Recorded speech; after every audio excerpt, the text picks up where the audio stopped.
Thank you for joining us for our Spooktober 2021 review. There will be a lot of spoilers for the following. So, first up was Malignant, wasn't it? A modern classic. Malignant. But what can we say about that? It lived up to all of our expectations. Garbage. No, one of ours at least. One of our rank and file remains unconfirmed on that one. Now, Garbage. I'm convinced, honestly, that James Wan, I do believe he is a very competent director. I do think he was making this more as a satire, more as a spoof. Or an homage to other movies like Basket. Carl, no, he just watched JoJo Part 5 and he thought I could do that as a horror movie. It's literally just that. Okay, I have no idea what you're talking about with JoJo, because I tried watching it and I didn't like it. Okay. It's probably a huge spoiler anyway, so I don't even want to say it. But like, he basically just looked at what the main villain of JoJo Part 5 was doing and was like, I can turn that into a horror movie. Like, right down to the letter. Of like, every kind of gimmick the thing uses, so... Well, did he say that somewhere in some interview or something, or tweet it or anything, or are you just assuming this? I'm presuming this from, like, the 37 things I recognized. So... There are similarities, but it's other. Yeah, it's not a complete... Carol, you know that thing where I was, like, telling you at one point, like, hey, Highlander 2 has got a bit of FF7 in it. Yeah, I'd imagine... Just a smidgen, you know, I mean... It's closer to that than it is anything else. More like Final Fantasy VII has a bit of has a bit of Highlander 2 in it, because Highlander 2 came out first. How tongue-in-cheek are you going to get when you see the trailer for, like, FF7 Part 2 and it just says The Quickening underneath the subtitle? I would laugh so hard. Are the aliens from Planet Zeist? Of course they are. No, that's where Genova came from. Oh, right, of course. Interstellar Traveler? I mean, come on, think about it. Anyway, the movie. I'm convinced that James Wan did it more as a joke or a spoof, because this is not the first thing I've seen with that little catch, if you will. Surprise! So I'm unfamiliar with the Conjuring movies. I know he did them at one point. Did he just do the first one and then move on from that series? First, then second. Okay. So I've not seen any of those, so I might have to watch them at some point. We'll watch them. We'll watch them sooner or later. He also did Insidious 1 and 2, which are also really good, but I believe they're more... Like, I wouldn't consider both of those movies like as like outside in raw appeal, like classics, modern classics in any kind of way. I just know the popular horror movies that have been made within the last decade. They're competent movies. They're not... Okay. They're well done. A lot better done than a lot of movies. But I don't really say much. But yeah, we got to talk about this one. Like, this one's from the outside in. From the outside in, it's a very traditional horror movie with a bit of a mystery to it, and then once you realize what the actual mystery is, literally from the outside in this case. Surprise! The bad guy was up in the attic the whole time. Yeah. Oh no. Yeah. It becomes a comedy. It becomes one of the funniest comedies of the year. But it's a weird... If this isn't a comedy, which I'm still not convinced it is, it's a very weird style of comedy. Because... Yeah. It's a genre change, is what it is. No, Holy Grail, you know full well that's a comedy off the bat. This is weird comedy to the extent... I guess it would be situational comedy, because little things about this movie. You have the house, and we have a lot of exterior shots of the house, and every time we go inside the house, it's like the TARDIS. It's like 3 or 4 times bigger in the inside than it is on the outside. It's like the what? Is it the TARDIS? The Doctor Who ship. TARDIS. TARDIS.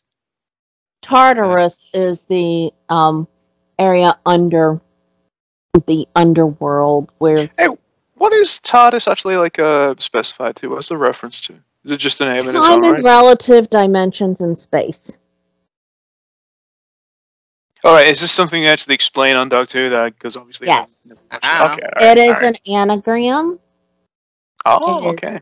time and relative dimensions in space. Oh, interesting. I always considered it like, is that, Latin? No, doesn't sound like it now. But yeah, what can be said about this mess? Mess? That says a lot. A very good movie for the wrong reason. you think, okay, you go in thinking this is a horror movie because it's advertised fully as a horror movie. You watch any of the trailers for this movie, it's like James Wan's newest horror thriller, Malignant, bum bum bum. And you actually watch it and surprise, it's a comedy. Yeah, well, guess what? Twilight was advertised as like a romance horror creature feature thing, and it was one of the funniest things I've ever seen in my life. How do you generally speaking, hilarious. How do you recommend this movie without giving away what the plot twist is? And at the same time, it's the most obvious plot twist in the world, though. Come on. But think about this for a second. Think about the receiving end of like what you're saying. You're telling somebody to go into an experience because it's highly recommended from you. Yeah. But what you're really doing is you're sending somebody into a burning building and then laughing at them coming out of it. Yes. It's not Neil Breen level incompetence, to be fair. Like, it's not incompetent at all. But you understand what's going on, but you laugh at the absurdity of what's happening. Said viewer walks out of burning building. Oh, why would you do that to me? And you're like, wasn't it fun? Is this a practical joke by James Wan? See if he could get away with it. No, I believe it's down the line, flat entry, kind of like he was given a bunch of money. He tried to do a little bit of a horror idea that he had inside his head, and I don't know if it's a success, this movie, or... Okay, so one of these days, we're going to have to watch Basket Case. And on, I believe it was HBO, might have been Showtime, there was a horror series for a while that were acted in by good, a lot, pretty well-known actors. And directed by really good directors called Masters of Horror. And there was one of those, each episode's about an hour. There was one of those Masters of Horror episodes with Billy Drago in it. Ooh. And Drago. It has a similar twist as this. The conjoined twin is still attached, or the underdeveloped conjoined twin is actually the one in control, is something that happens in Basket Case and in this Masters of Horror episode. Both. So this is not a new idea. No, it's Jekyll and Hyde. Basket Case. Well, this is like physically attached, like inside the body. Basket Case, the twins were separated. And it's a revenge plot against the doctor who separated them. The dynamics that's the most fascinating thing in this is, I just want to ask if this is shared in that, is do they communicate with one another? Because they are very much separate characters. Yes. Gabriel had quite a TV career before this movie, apparently. Shut up. Yes. In both of those other examples, although the twin, I believe in both of them were the same sex as the fully formed person. Yes, Joe, the twins. Naturally. Sharing something. So this is not a new thing. This is something that's been done. And the Masters of Horror episode, I can't remember the name of it, was really good. So the complete opposite of this. And I love Billy Drago. Okay? I love Billy Drago. It was well done. Basket Case is... Yes. It's a basket case. It's silly. It's not well acted. It's kind of stupid. The effects aren't that great. You know? But it is what it is. You know, and I think this is like closer... It's like a melding of the two. I thought the Malignant was like a melding of the two styles of doing the same story. That was just my personal opinion. Next movie! I believe Critters 2 was next. Garbage. Nowhere near as entertaining as the first. There's a resounding big thumbs up from a certain member of our party. Sadly, I'm going to be using that exact word for just about all Joe's movies. It's going to be a common thing. I did not really like a lot of Joe's picks. Okay. Okay, Critters 2 I thought was horrible. It was so boring. Yeah. I was annoyed. Okay, I think I mentioned this the other night. This is the weakest of Joe's movies because he picked a lot of winners for me. And the reason why this is the weakest is because it's just okay. It's good. It's like a slight 6 to 7 out of 10 for me. It's got a lot of heart, it's got a lot of soul, the critters are friggin' hilarious to watch. They're just fun little, puppets. Eating machines, whatever you want to call them. Gremlin knockoffs. Yeah, Gremlin knockoffs, essentially. But for me, tumbleweeds. It was like a 4.5 to 5. It was on the low. Oh, I don't think it's that weak, but at the same time, it's mildly entertaining. For me, it was. Just for me, it was the lower end of middle.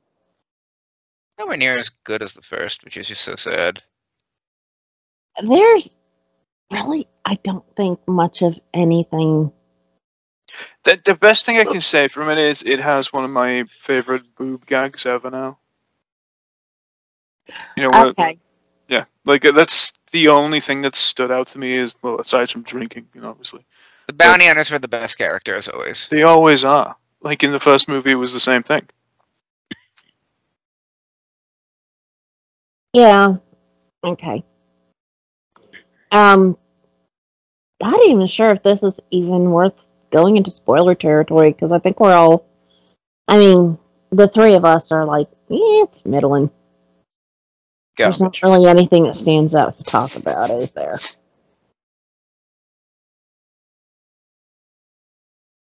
I don't think there's anything really that stands out to talk about. No, it's a possible 80s flick.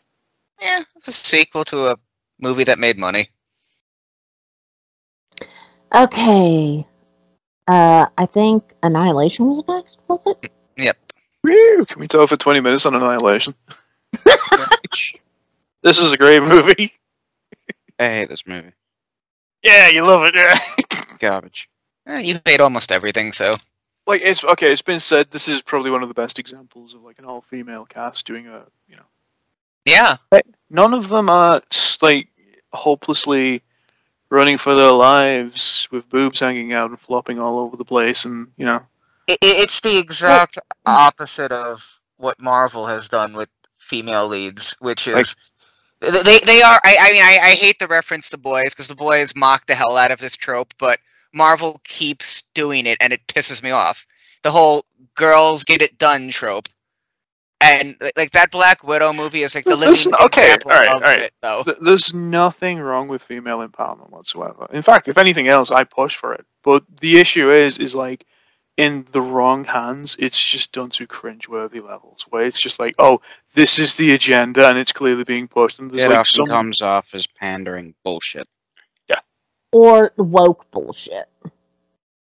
Even this is woke, and this is all that it is. No, but even people who are female fans of said material, even they get annoyed by it. So who are you trying to convince at this point? Which is why this movie is so refreshing.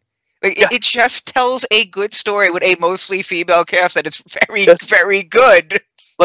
none of the sexualities get in the way of the story. None of the man issues get in the way of the story unless it was part of the central plot. You know what I mean? Like, all of them are realistic, damaged people, but ultimately overcoming their own flaws to get something done. And they don't gripe or, like, moan. Or it's great.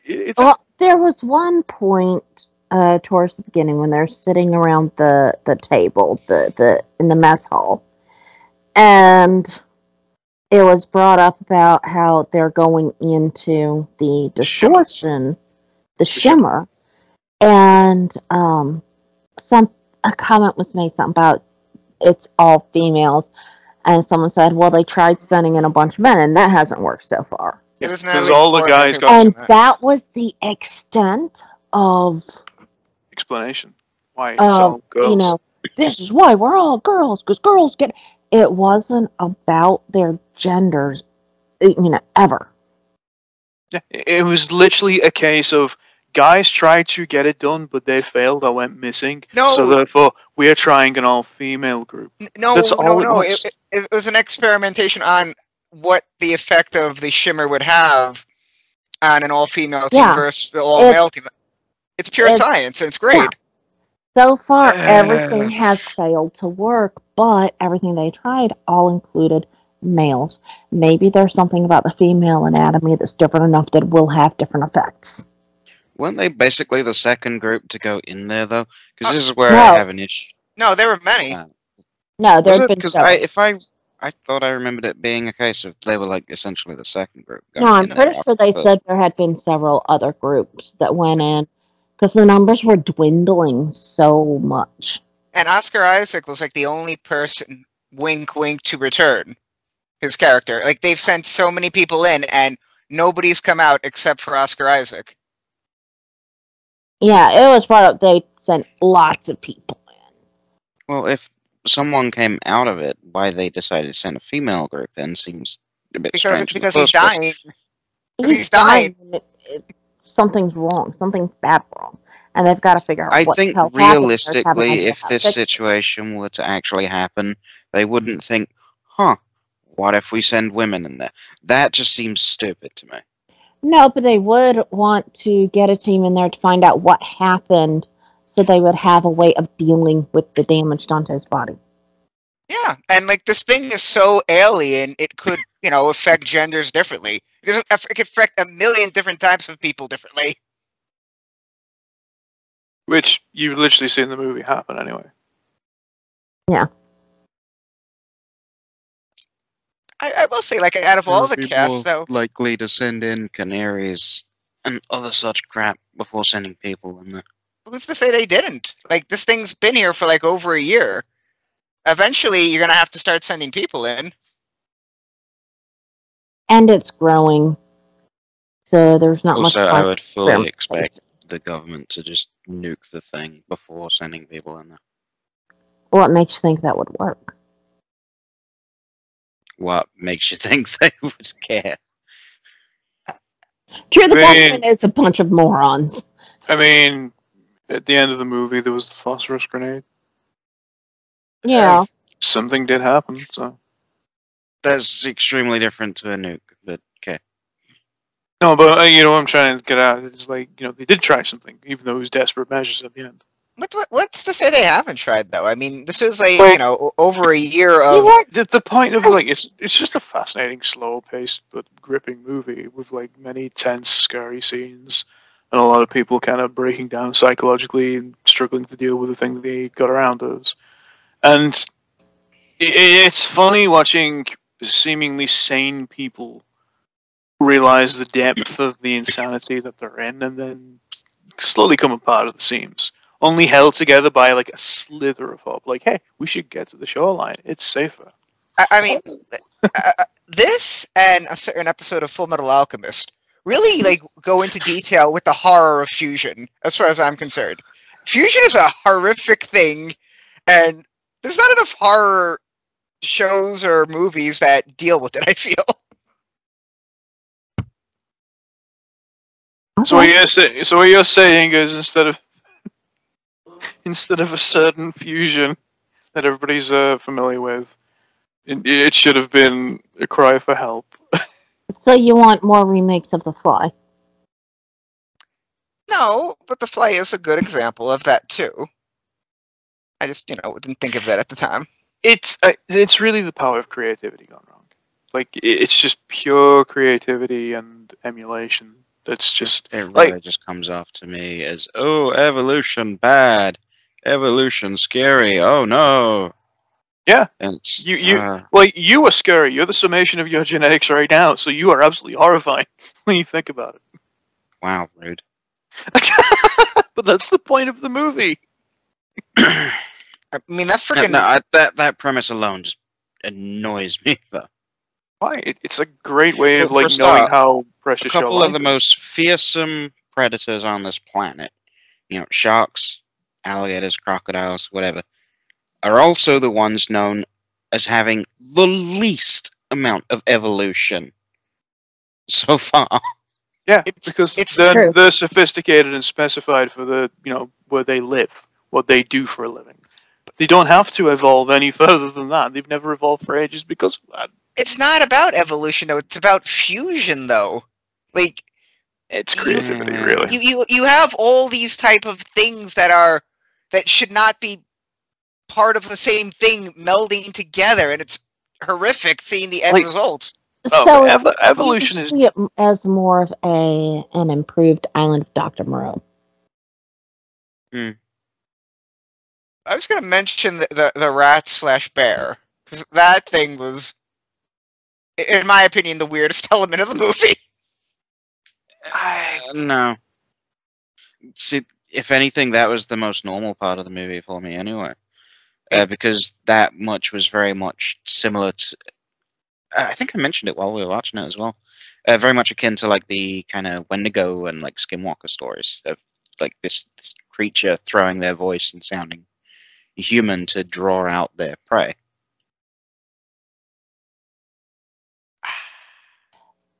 That's okay. Wendigos are a normal thing. And Well- skinwalkers are not known to do that, actually. I don't know. I get the fucking crap confused all the time. Whatever. But it's... No, there are myths of There are plenty of that. mythos. Probably plenty stories from other cultures as well. With yeah, the same there's concept. well-known Japanese. So, None of that is what So I that- consider normal, though. because of that scene probably felt the most normal and probably the better scene, my favorite scene out of that movie. Not that there was a lot of competition. I didn't like the movie. But, yeah. I didn't like Tessa Thompson's character in this movie. Like, she just gives up about 40 minutes, I'm going to say, for the end, and becomes a tree. That was not a satisfying conclusion to that character. They should have just had the bear/rat killer. it's like it's the mystery of not knowing. That's what makes it more haunting. Because you don't actually see what happens to the character. She just walks away and just seemingly vanishes. It was time to film more about Westworld. I have to go now. I must film Men in Black International. Bye. Very good Change places! very good designs, though, for the landscapes. Because we were commenting how some of them looked like stuff right out of a From Software game. It was pretty. It was pretty. It did look good. Just... I liked it. It was pretty slow. It was a pretty slow burn. And they did leave some pretty big things unanswered. Intentionally, though. Yeah, but like in the very beginning, and it's like, how long have we been here? Well, we just walked in. No, according to how much of the rations are missing, we've been here for at least 4 days. Wait. Which really is what has you thinking, are they really who they say they are? They think they are. It was never addressed. But you know what? That's how the thing ended. You knew what the thing was. You knew the thing was an alien. You knew the thing was a shape-shifting alien that could be killed with fire. But we don't know at the end of the thing if either Keith David or Kurt Russell is in fact the thing, or if both of them are human. There's 1.5 million theories for the ending of the thing, but we'll never know. There can only really be 3.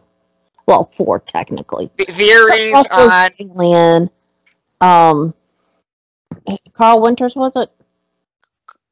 Carl Weathers? No, Weathers. Keith David. Keith David. I don't know why I got that wrong. But it's either Roddy Piper is the thing, Keith David is the thing, they're both the thing, or neither is the thing. There's only 4 potential answers. Yes, but Kurt Russell you're referring to. Kurt Russell. What the hell did I say? Roddy Piper. What the? Okay, Keith David, and I start thinking Roddy Piper. At least, I wonder why. At least I'm still on the John Carpenter movie. You saying I can see similarities there, to be fair. Wait, are you telling me that there's another John Carpenter movie with Keith David that deals with aliens? Get out! And I prefer They Live. They Live is much better. Only because the thing got ruined. When I was talking about the theories, Carol, I was talking about the theories proving that Keith David's character is a thing. Theory, this is definitive proof that Kurt Russell is a thing. This is definitive proof that neither's a thing. There's like so many of those online. It's not even funny. Okay, Carpenter has come across and mentioned the ending does not matter. No, it doesn't. It's the vagueness of the situation is what makes it memorable. If the mystery was ruined at the very last second who it was, it would just be a complete downer. Like a Debbie Downer ending. And that's why I like the idea behind endings like that is so people will discuss it after. And that's very much what Annihilation had. We don't know if our main characters are exactly who they say they are. I think it's pretty crystal clear. I don't think it was as vague as the thing. Yeah. But the thing is... Okay, the thing is vague because there's no way out. Therefore, the situation at the end sticks with you. This movie ends no matter on what, like... you're sort of doomed. Yeah. Yeah, they're getting frozen whether they like it or not. This movie ends with like... It's pretty clarified that they are not. Not that I can really say anything about vague endings given like half of my picks, but...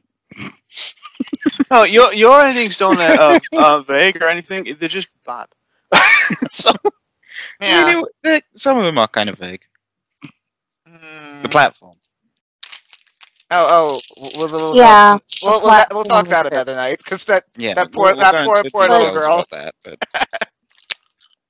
But back to Joe's movies. Are we done with Annihilation? Or are we gonna move on? I'm done. I just I liked it. I liked it. I do see some flaws.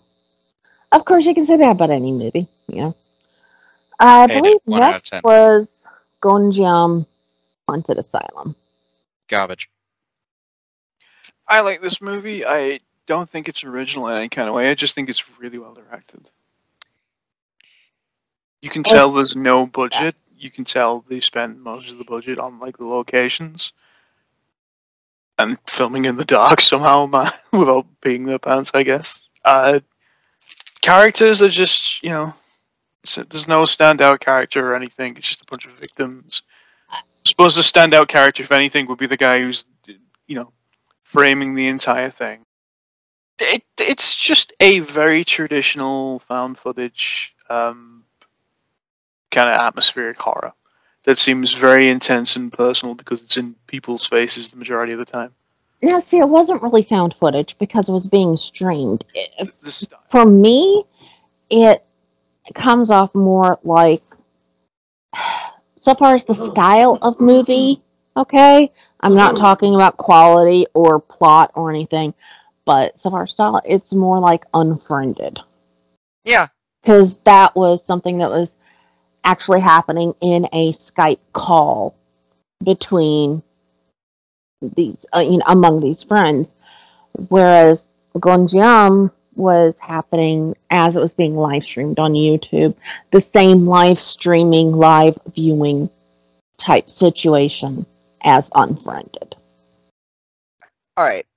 I would have not picked this movie if I knew it involved quote unquote ghost hunters. Because I've talked about this with you all to death. I hate the ghost adventurers. I hate any quote unquote ghost hunter that has a camera with his buddies and goes to a haunted house and gets wink wink definitive proof on a ghost. If anything, this movie made me wish something like this actually happened to Zach Baggins. I fucking hate frauds like this. And the main... Yeah, but you would watch that though, wouldn't you, if that happened to Zach Baggins, that one? I don't like people that profiteer off of lying. Let's put it this way. And Okay, then you hate all politicians. well, I do hate most of them, yes. I hate all of them, so if you don't hate all of them, then that makes you a hypocrite. Well, 99%, but neither here nor there. All of them. You know how I hate mediums. You know, what's his name? John Edwards?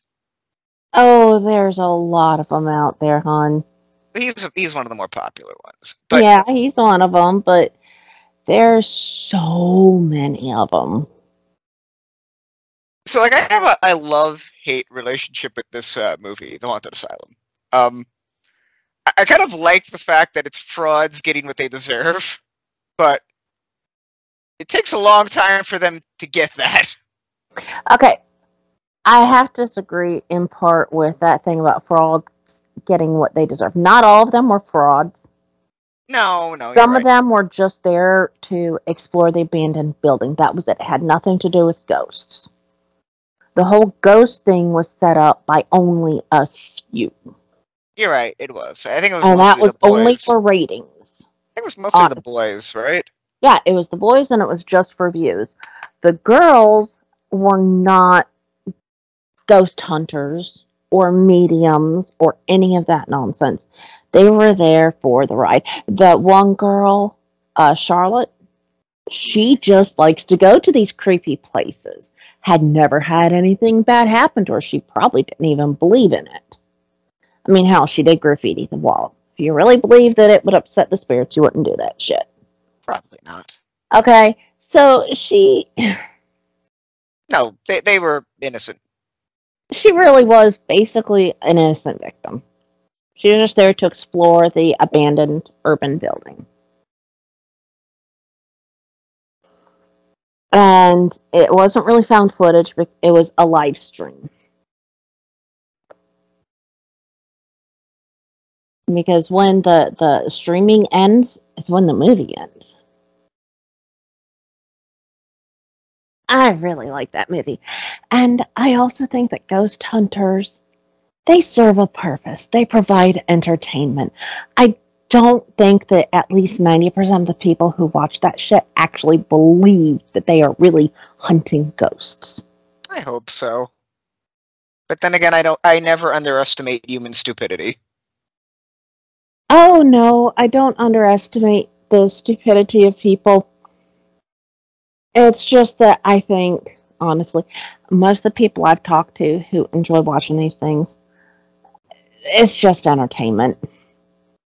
Even if they're faking it, it's funny to watch these guys scream like little girls and go, "What was that?"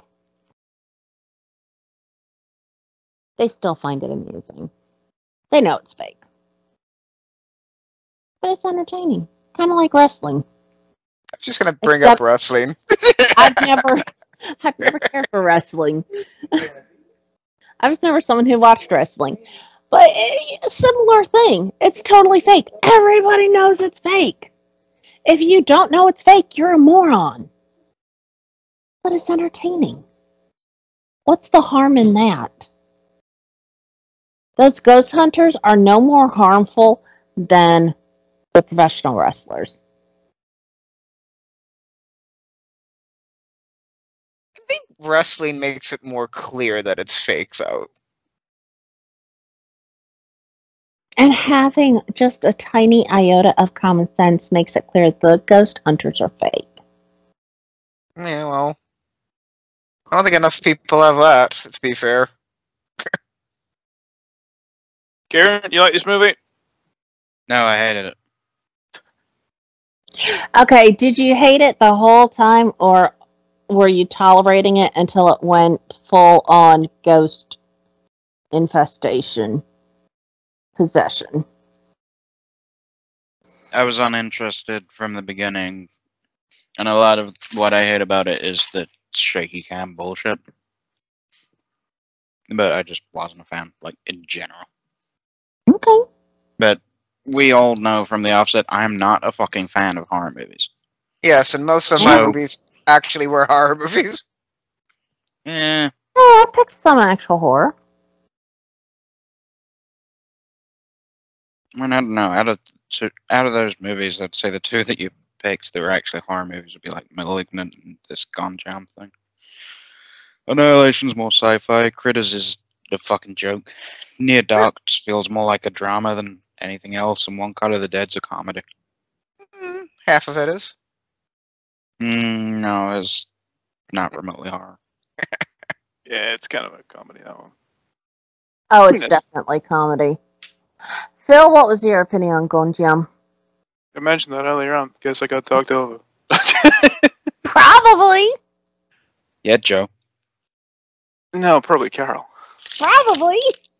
So, Phil, It's well-directed movie. I mentioned that earlier. Oh, yeah. They had no budget whatsoever, but they did the best of what they could do. It's a very generic, standardized story. The ending is exactly what you expect it to be. There's a bunch of creepy moments in it. There's some great performances. Yeah. It's basically just a big lead up to the scummiest guy on site getting his, just desserts really at the end. That's it. I enjoyed it.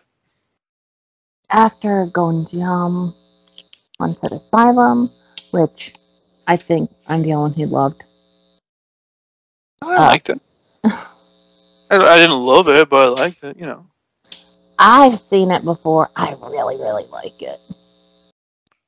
After that was Near Dark with Bill Paxton, Lance Henriksen, who is the guy biggest from- draw for me.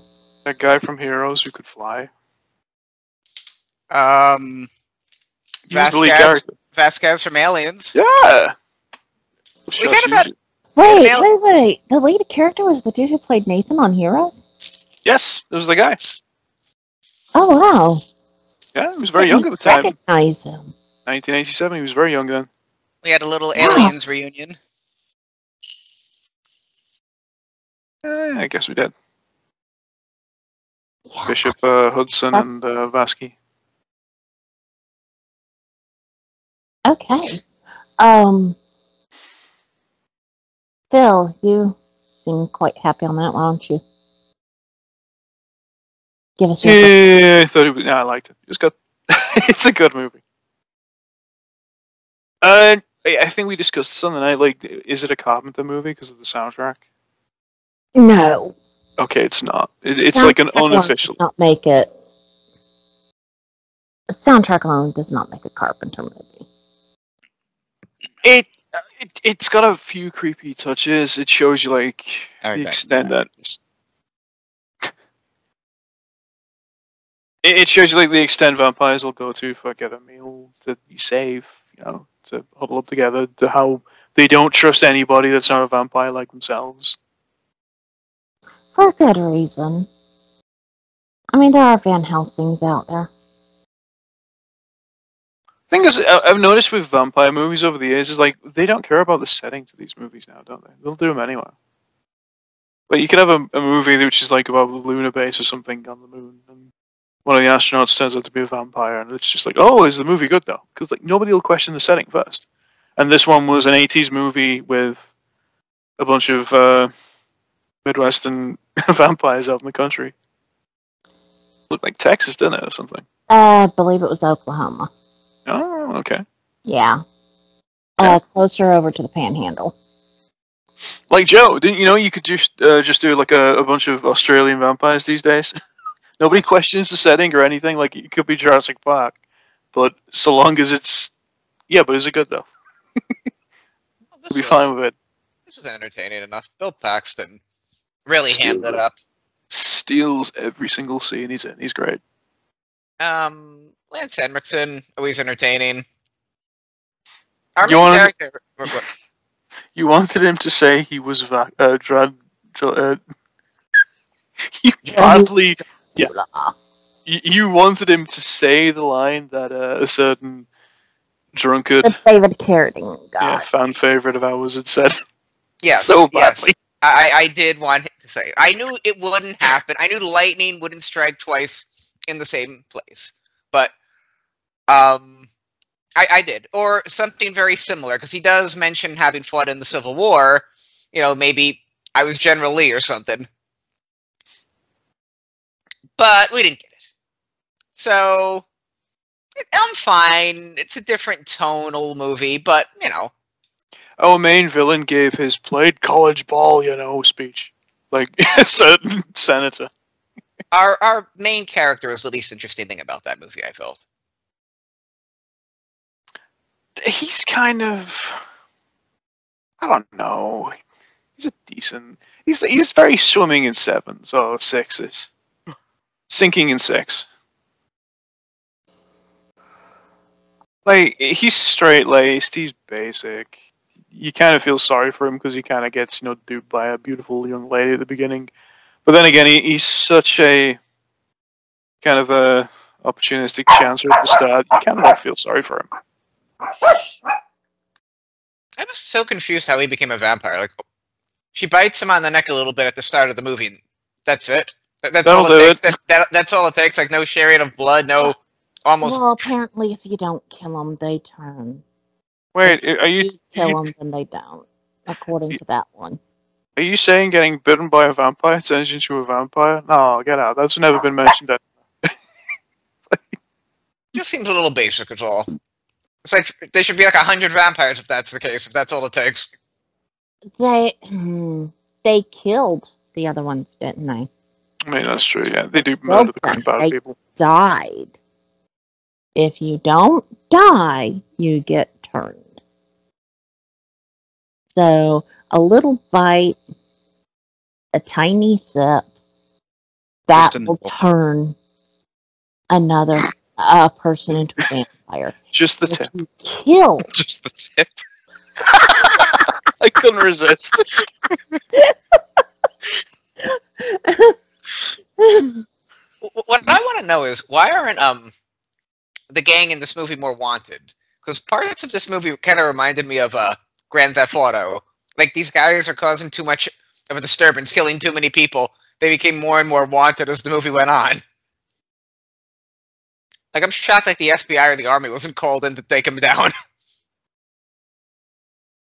I mean, they were throughout the movie. It kind of intensified and got worse as time went on. Like, I can't remember how they ended up in the motel. You know, when they were sleeping in the motel and then the cops were just outside waiting for them. How did the cops find them? Yeah, how did they get found originally? Was it...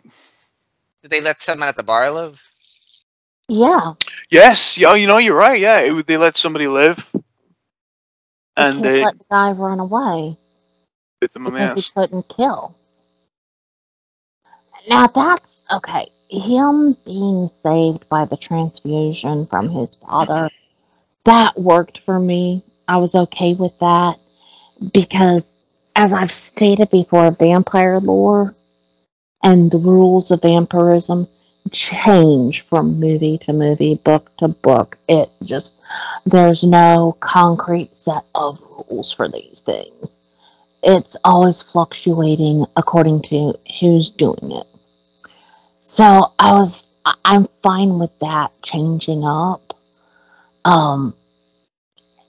And well, like in Lost Boys, the way that Jason Patrick's character is saved is because the head vampire is killed. And that saved him. And he got to go back to human. In Supernatural, there's normally no hope, but wait, there might be a cure. And They didn't find until years later. yeah. Well, they did come up with a cure, however. Yeah, season 6 was great. But was it something that would only work if you hadn't killed anybody, or could it work Yes. even if you had? Yes, you couldn't kill somebody. You couldn't drink the blood.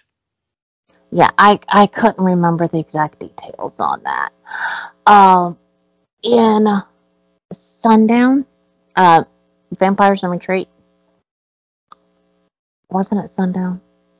Anyway, the Bruce Campbell movie that we watched, that was Sundown. Yeah, Sundown, Vampires in Retreat. The one with that was, if you were truly repentant of your sins of murder and munching, that you could, and you refrain from the blood, you could be made human again. Fine, that's for that particular IP. So that changes regularly. I was fine with that.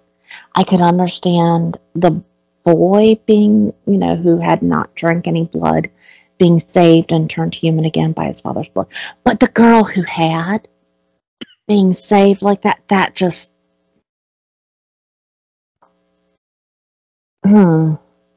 If that's all it took all those years, then anybody who ever regretted being turned into a vampire, especially was done against their will, could have been saved a long damn time ago. It's really easy to cure vampirism in that movie. Yeah, that kind of didn't go over well for me. No, the ending was the weakest part of the movie, by far.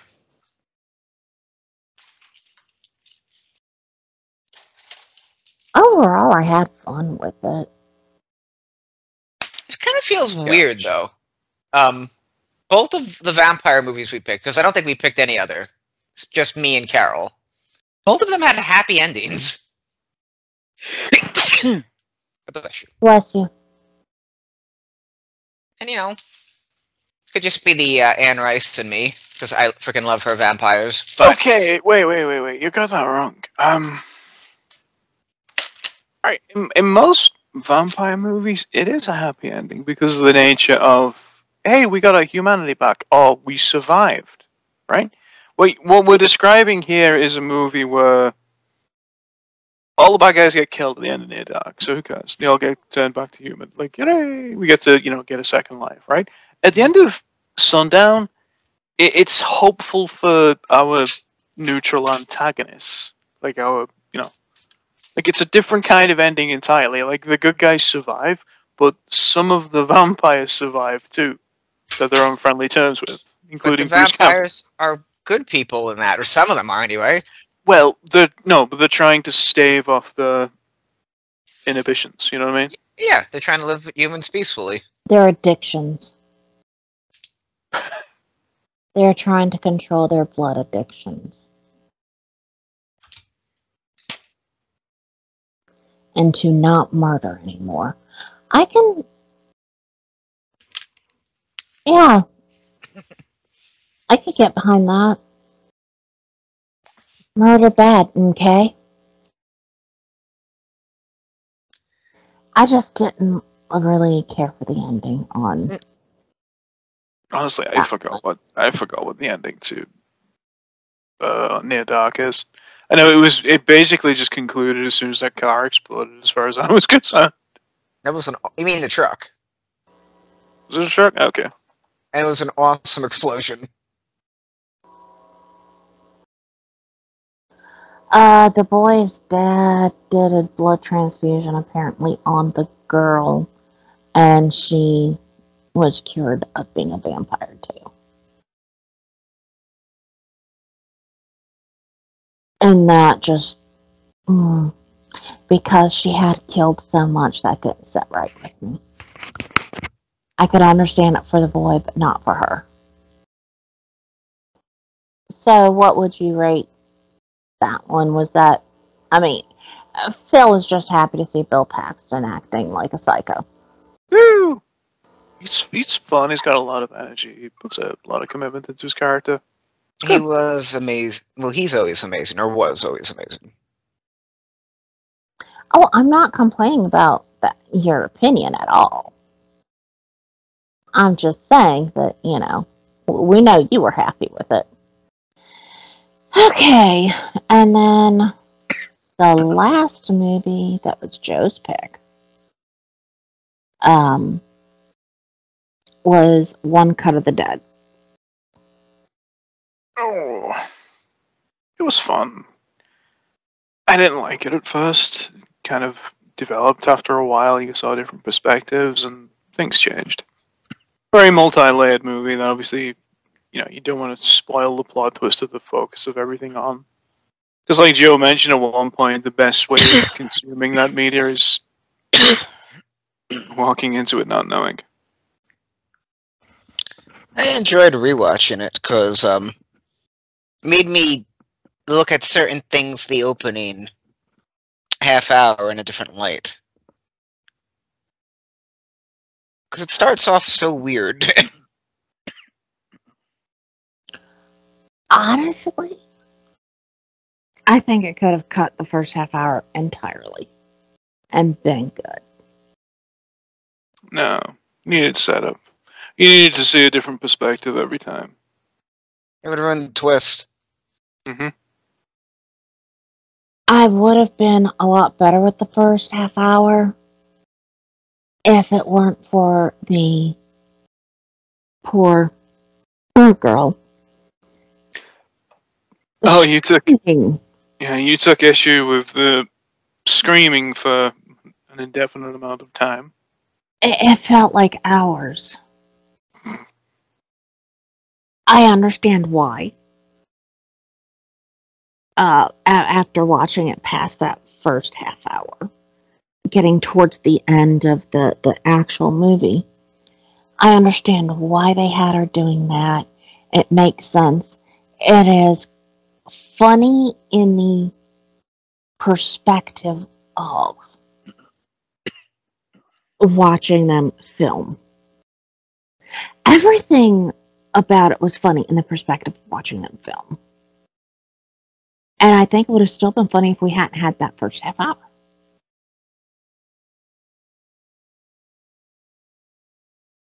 Then you miss out, though, on why all the bizarre things in the first half are there. Is it really missing out, though? There's kind of a point there.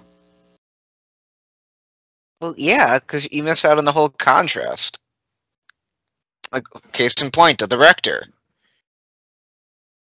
Initially portrayed as one thing.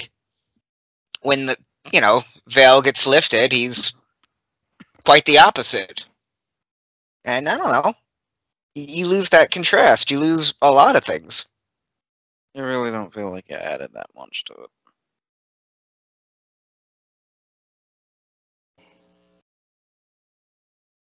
The later 2/3 made the first half hour make sense. The perspective shifts added a lot more to the movie. You saw a deeper layer to it on the same events playing out, and the foundation in the second part after the first half hour. It was interesting seeing the backstory essentially on the crew being developed as like all of the problems that you see. It's a clever way of doing a movie because the first half hour is the movie as you perceive it as an audience. The second part of it is the foundation for everything that happens in the third and first part of the movie. So it's kind of like the true beginning. But what they also do in the second part too is they establish a lot of character gimmicks for the actors and actresses, the directors and such. And all of that is happening in the background of the first part that gets unveiled and revealed in the third part. But obviously you don't see it. But it fits in with the continuity very effortlessly. You can clearly tell there's a lot of thought that went into that screenplay. There's a lot of camera work that, one layer further adds another depth to it. Like, even on the movie night we were watching, I was saying to, I'm not sure if it was Joe or you, like, how did they do the thing with the camera towards the end? You know, where they rise it above the rooftop, knowing full well what had happened. Yeah, there's a lot of heart into how they pulled that off. Mm-hmm. I'm not going to disagree. It was, fairly well written. It was creative. And it was put together. It was creative. I just don't think it worked that well as a movie. What would this work as then? TV show? I'm not saying it would work, in another medium. I just think it doesn't make for the most entertaining movie. Not necessarily that it was bad, just wouldn't really say it was that good either. I mean, it kind of becomes gradually more engaging as it goes along, because of the mystery and the revelations of what it's all about. But yeah, I do agree. Like it's the premise. The first half hour didn't grab me, and then obviously the longer you go on, like it becomes a little bit more respectable. What do you think, Carol? Okay.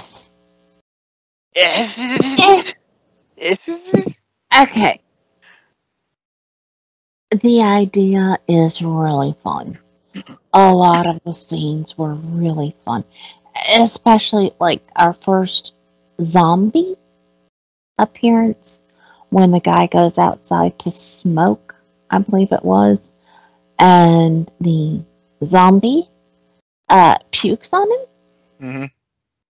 That was hilarious. At that point, it wasn't hilarious. At that point, it was just kind of gross.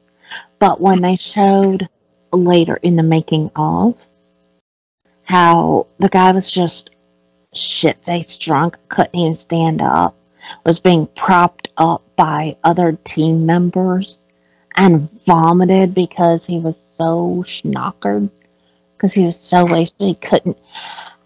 That was funny. Of, oh, look how they managed to make it work somehow. I will say this was a very good movie for people who are interested in making movies. Because it just, go into detail a lot of like the behind the scenes stuff that goes into making a movie like this. I'll give you that, but I think there's probably better movie about making a movie, things out there. Like what? I don't think of anything off the top of my head, but I know other movies, that have that same premise. The Disaster Artist? To be fair, The Disaster Artist is actually a really good movie. It is. Oh, Tommy Wiseau is just so special. Ed Wood? That's technically... Again, so special.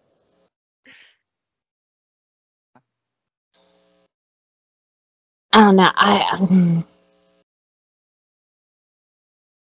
Maybe if they had cut down the girl screaming some, it wouldn't have been so bad. She really annoyed you that much? Oh, yeah. Oh, yeah. That's fine. I remember having like a similar pet peeve to one of Carol's movies. I just can't remember what it was. Oh, I find myself sometimes watching a movie, it's like, wow, that's really egregious. I will not be able to get over that. So, out of Joe's movies, Karen, which one was the least horrific? Least horrific? One Cut of the Dead. Okay, 6 out of 10. It would have been a 7 out of 10 without the screaming. Is that your best? Your choice for best is? And worst? I hated Annihilation. Okay. Phil? Worst is Critters 2. Simply because it's mediocre and the others are pretty good. best is a cross for me. I gotta pick two, like either between Annihilation and Malignant. Malignant, because it's unforgettable, despite being bad, but still entertaining as all hell. Annihilation, just because it's fascinating, it's engaging and interesting, and it's slow paced. It's not for everybody, but it does tell a decent story. That's just me. Joe. Malignant. Probably Favorite or least favorite? Oh, yeah, so your least favorite? Yes. No, it's my most favorite. Is it simultaneously your least and most? No. Malignant because it was a new experience. It's already seen Annihilation before, so I knew very much what that was about. Like seeing it again. Probably would be my second on this list. Malignant, I get the feeling we're going to be talking about for years to come. It was just that off the walls crazy. Not entirely sure if it was intentionally meant to be a comedy, but I hope I never find out. Kind of like, I really do. I hope we never find out. Kind of like, I don't know. I liked it. Least favorite, probably Critters 2, like what Phil said. Even though I didn't like The Haunted Asylum all that much, I at least respected that movie more. Like, okay, Critters 2 because it's mediocre. Like, it's not an amazing or great or good movie, but it's just mediocre in comparison to the others. It was an inferior version of the original. But that's the thing, most sequels are kind of cash-ins, and this was like the definition of... There was effort put into it, but, you know, not enough to set it apart as like an incredible cash-in. Like, it like Alien and Aliens, it's those two certainly ain't, you know what I mean? I mean, it's a rare case a sequel is better than the original. Yeah. Like Crank 2, for instance. The Empire Strikes Back does like not happen every day. Terminator 2. Crank 2, yeah. Yeah. Captain America 2 is better than the original. Goon 2. You guys said you thought that was better than the original when we watched that. Yeah, it's just because that is one of my favorite tropes. It's the villain from the previous film training the hero in the sequel. I like that. But yeah, you tried to kill me. I guess we're friends now. That's the one thing as well. I mean, even in the first movie, I mean, he wasn't portrayed as a villain. He was still pretty respectful. It's just a case of, yeah, we're on opposite teams, so if we're against each other, then fuck you. Not going to hold anything back.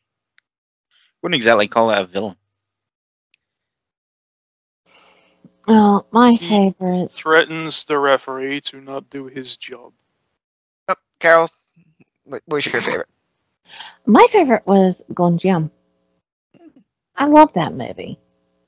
I think it's really good. I think they keep a really good sense of constant dread and discomfort throughout the movie.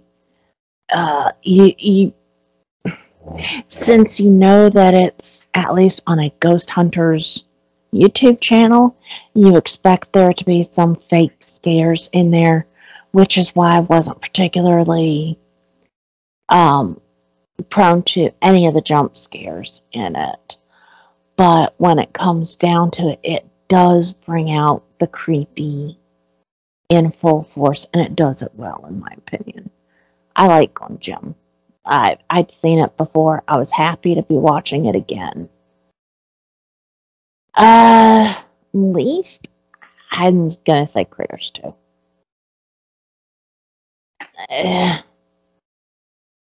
There's not a whole lot to say about it, let alone anything good.